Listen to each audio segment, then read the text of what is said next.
Welcome to star kitchen சமையல். இன்றைக்கி நம்ம பார்க்க போகிறது ரொம்பவே டேஸ்டான ஒரு ரெசிபி தாங்க பார்க்க போகிறோம். அதை பார்க்குறதுக்கு முன்னாடி நம்ம சேனல் லைக் பண்ணுங்கள், ஷேர் பண்ணுங்கள், கமெண்ட் பண்ணுங்கள், சப்ஸ்கிரைப் பண்ணுங்கள், கூடவே இருக்க பெல் பட்டனையும் ப்ரெஸ் பண்ண மறக்காதீங்க. இன்றைக்கி நம்ம பார்க்க போகிறது ரொம்பவே டேஸ்டான பட்டர் எக் மசாலா எப்படி செய்யலான்னு பார்க்க போகிறோம். அதுக்கு தேவையான பொருட்கள் தக்காளி, வரமிளகாய், முந்திரி பருப்பு. இப்போ பேன் வச்சுக்கலாம். பேனில் இன்றைக்கி நான் 4 தக்காளி எடுத்திருக்கேன். வரமிளகாய் ஒரு 10 வரமிளகாய், முந்திரி பருப்பு ஒரு 10.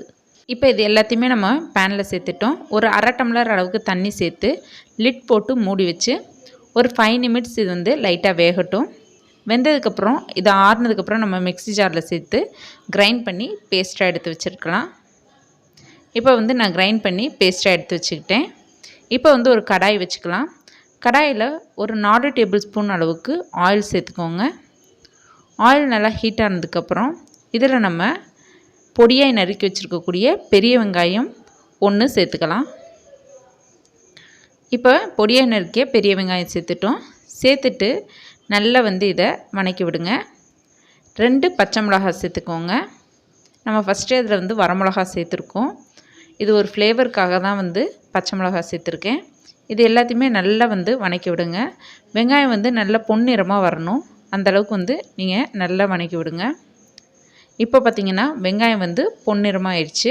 இப்போ இந்த ஸ்டேஜில் ஒரு பெரிய வெங்காயம் கிரைண்ட் பண்ணி பேஸ்ட்டாக சேர்த்துக்கிறேன். சேர்த்துட்டு எல்லாத்தையுமே நல்லா மிக்ஸ் பண்ணி விடுங்க. இப்போ நம்ம சேர்த்துருக்கக்கூடிய பெரிய வெங்காயத்தில் இருக்கக்கூடிய ஈரம் போகிற அளவுக்கு ஒரு 5 நிமிட்ஸ் நல்லா மிக்ஸ் பண்ணி விடுங்க. இப்போ பார்த்திங்கன்னா நல்லா வணங்கிருச்சு. இந்த ஸ்டேஜில் 1 டேபிள் ஸ்பூன் இஞ்சி பூண்டு விழுது சேர்த்துக்கோங்க. சேர்த்துட்டு நல்லா கைவிடாமல் நல்லா மிக்ஸ் பண்ணி விடுங்க. நல்லா வணங்கிருச்சு. இப்போ நம்ம இதில் நம்ம அரைச்சி வச்சுருக்கக்கூடிய தக்காளி, வரமிளகாய், முந்திரி பருப்பு சேர்த்த பேஸ்ட்டையும் இதில் நம்ம ஆட் பண்ணிக்கலாம். ஆட் பண்ணிவிட்டு நல்லா மிக்ஸ் பண்ணி விடுங்க. இது நம்ம ஃபஸ்ட்டே வேக வச்சு அரைச்ச பேஸ்ட் தான். இருந்தாலும் ஒரு 5 நிமிட்ஸ் நல்லா கிளறி விடுங்க. இப்போ இதில் அரை டேபிள் ஸ்பூன் மஞ்சத்தூள், 1 டேபிள் ஸ்பூன் கரம் மசாலா தூள், 1 டேபிள் ஸ்பூன் சீரகத்தூள், இது எல்லாத்தையுமே சேர்த்து நல்லா கைவிடாமல் நல்லா மிக்ஸ் பண்ணி விடுங்க. நல்லா மிக்ஸ் ஆகி வரட்டும். இதில் இருக்கக்கூடிய எண்ணெய் நல்லா பிரிஞ்சு வர அளவுக்கு நல்லா மிக்ஸ் பண்ணி விடுங்க. மிக்ஸ் பண்ணி விட்டுட்டு இப்போ நம்ம இதில் ஒரு 2 டம்ளர் அளவுக்கு தண்ணி சேர்த்துக்கலாம். ஏன்னா நம்ம சேர்த்துருக்கக்கூடிய மசாலா இருக்கக்கூடிய ராஸ்மல் போகிற அளவுக்கு நல்லா கொதிக்கணும். இப்போ இது எல்லாத்தையுமே நல்லா மிக்ஸ் பண்ணி விட்டுட்டோம். ஒரு லிட் போட்டு ஒரு 5 நிமிட்ஸ் நல்லா கொதிக்கட்டும். இப்போ இதுக்கு தேவையான உப்பு சேர்த்துக்கலாம். உப்பையும் சேர்த்துட்டு நல்லா மிக்ஸ் பண்ணி விடுங்க. மிக்ஸ் பண்ணி விட்டுட்டு ஒரு 5 நிமிட்ஸ் நல்லா கொதிக்கட்டும். லிட் போட்டு மூடி வச்சுருங்க. இப்போ நம்ம வேக வச்ச எக்கை ஃப்ரை பண்ணி இதில் சேர்க்க போகிறோம். 1 டேபிள் ஸ்பூன் அளவுக்கு ஆயில், அரை டேபிள் ஸ்பூன் அளவுக்கு மிளகாய்த்தூள், சிறிதளவு மஞ்சத்தூள், ஒரு பிஞ்ச் அளவுக்கு உப்பையும் சேர்த்துட்டு அடுப்பை சிம்மில் வச்சு இதை மிக்ஸ் பண்ணி விட்டுருங்க. நீங்கள் மிளகாய்த்தூள் சேர்த்துருக்கனால ஃப்ளேம் அதிகமாக வச்சுருந்தீங்கன்னா கருகிரும். இப்போ நம்ம பாயில் பண்ணி கட் பண்ணி வச்சுருக்கக்கூடிய எக்கை இதில் ஒவ்வொன்றா வச்சிடலாம்.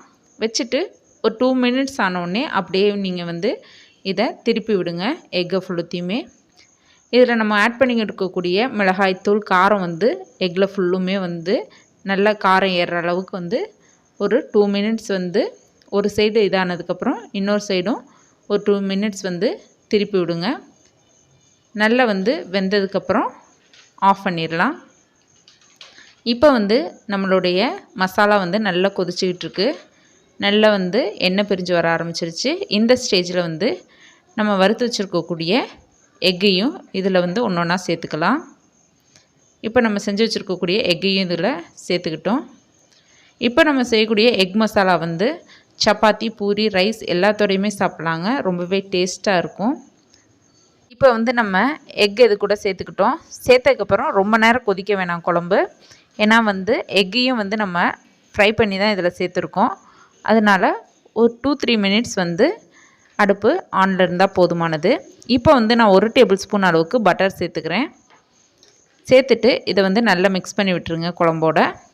இப்போ ஒரு 1/2 டேபிள் ஸ்பூன் அளவுக்கு கஸ்தூரி மேத்தி சேர்த்துக்கலாம். நீங்கள் கொத்தமல்லி வேணாவும் சேர்த்துக்கலாம். கஸ்தூரி மேத்தி சேர்த்திங்கன்னா அதோட ஃப்ளேவர் ரொம்ப நல்லாயிருக்கும். இப்போ ஒரு 3 மினிட்ஸ் ஆச்சு. நம்மளுடைய சூப்பரான பட்டர் எக் மசாலா ரெடி ஆயிடுச்சுங்க. இந்த ரெசிபியை நீங்களும் செஞ்சு பாருங்கள். செஞ்சு பார்த்துட்டு உங்கள் ஃபீட்பேக் கமெண்ட்டை சொல்லுங்கள். தேங்க்யூ.